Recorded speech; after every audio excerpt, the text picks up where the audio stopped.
আসসালামু আলাইকুম। আশা করি সবাই ভালো আছেন। আজকে আসছি আমাদের ফেনীতে 50 বিশিষ্ট জেনারেল হাসপাতাল। তো এখানে আসার মূলত কারণ ছোট ভাই অসুস্থ, তোর এখানে ভর্তি করানো হয়েছে, এই জন্য আসা হয়েছে আমার। তা আসলে হাসপাতালে আসলে একটা জিনিস বোঝা যায় যে কিছু মানুষ এখান থেকে মুখে হাসি নিয়ে ফিরে যায়, আর কিছু মানুষ আসলে চোখের পানি নিয়ে ফিরে যায় বাড়িতে। হাসপাতাল এমন একটা জায়গা। তা আমি আছি এখন এখানে ডায়রিয়া, যেখানে রুগী রাখা হয়েছে, যে ডায়রিয়া কেবিন, ওই এটার পাশে আছি। আর আমার অপর পাশে এটা ফেনী মর্গ, যেখানে লাশ কাটা ঘর বলে আর কি, এটার সামনে। তো আমি এখানে আসার পর একটা জিনিস শুনতে পেলাম যে এখানে নাকি দুপুর টাইমে সম্ভবত একটা লাশ আসছে। লাশ বলতে একটা মুরব্বী।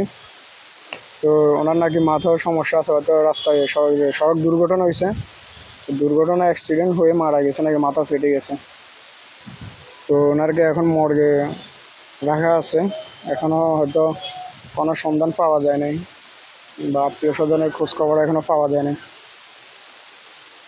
তো হাসপাতালে আসলে আসলে আমি অনেকক্ষণ ধরে ঘুরতেছি, একটা জিনিসের চিন্তা করতেছি যে আসলে এই হাসপাতালে কিছু মানুষ আসে মুখে হাসি নিয়ে ফিরে যায়, সবাই আসে কষ্ট নিয়ে, কিন্তু যাওয়ার সময় কেউ হাসি নিয়ে যায়, কেউ দুঃখ নিয়ে যায়।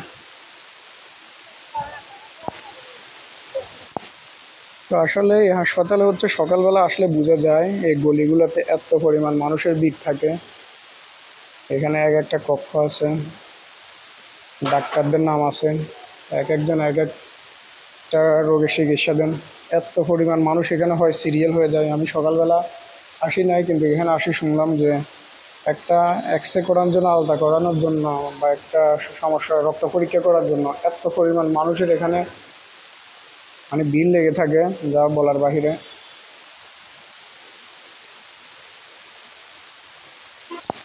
তো আমি ইতিমধ্যে ডায়রিয়া ওয়ার্ডের সামনে আছি।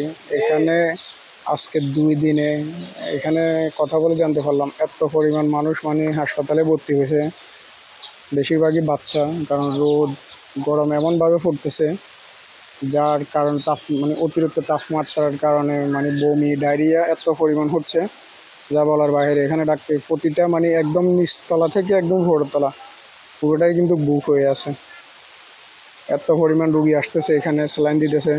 তা আমি যতটুকু দেখলাম আসলে ছোট বাচ্চা থেকে শুরু করে একদম বয়স্ক পর্যন্ত এই ডায়রিয়া রোগে আক্রান্ত হয়ে হাসপাতালে আছে সবাই।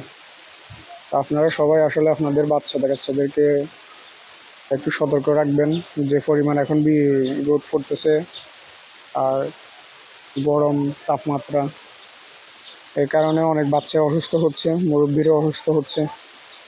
আপনারা সর্বাদিকে খেয়াল রাখবেন। আল্লাহ হাফেজ।